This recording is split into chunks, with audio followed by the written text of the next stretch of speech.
আজকে প্রায় অনেক দিন পর ভিডিও দিচ্ছি। কিছু ব্যক্তিগত সমস্যার কারণে কোনো ভিডিও করতে পারিনি। তো আজকে অনেক দিন পর ভিডিও আবার শুরু করছি। এবার থেকে চেষ্টা করব অন্তত একটা করে প্রত্যেকদিন ভিডিও দেওয়ার। ১ম এ এখানে একটুখানি ভাত নিয়ে নিয়েছি। আজকের লাঞ্চের মেনুটা আরকি লাঞ্চের থালাটা সাজাচ্ছি। একটু ভাত নিয়ে নিয়েছি আর এটা হচ্ছে রসুন দিয়ে একটুখানি লাল শাক ভাজা আর বেগুন ভাজা।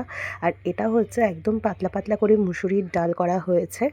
আর এইটা হচ্ছে মানে তেল এবং মাছের কাঁটা দিয়ে যেটাকে ছ্যাঁচড়া বলা হয়, পুঁইশাক দিয়ে করা হয়। ঠিক সেই ছ্যাঁচড়াটা এটা বানানো হয়েছে। এটা কিন্তু যেহেতু এখন পুঁইশাক একদম নতুন উঠছে, খুব ভালো লাগে। একদম কচি থাকে পুঁইশাকগুলো, খুব ভাল লাগে। আর এটা হচ্ছে আলু দিয়ে, কাঁচা কলা দিয়ে একটা পাতলা করে চারাপোনা মাছের ঝোল। আর এটা হচ্ছে পাঁপড় এবং চাটনি, যেটা শেষ পাতে খাওয়ার জন্য।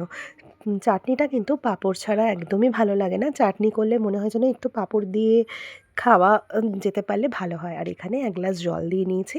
তো এইটা দিয়েই আজকে আমি লাঞ্চের প্লেটটা আরকি সাজালাম। তো এবার থেকে চেষ্টা করব রোজ একটা করে হলেও ভিডিও দেওয়ার।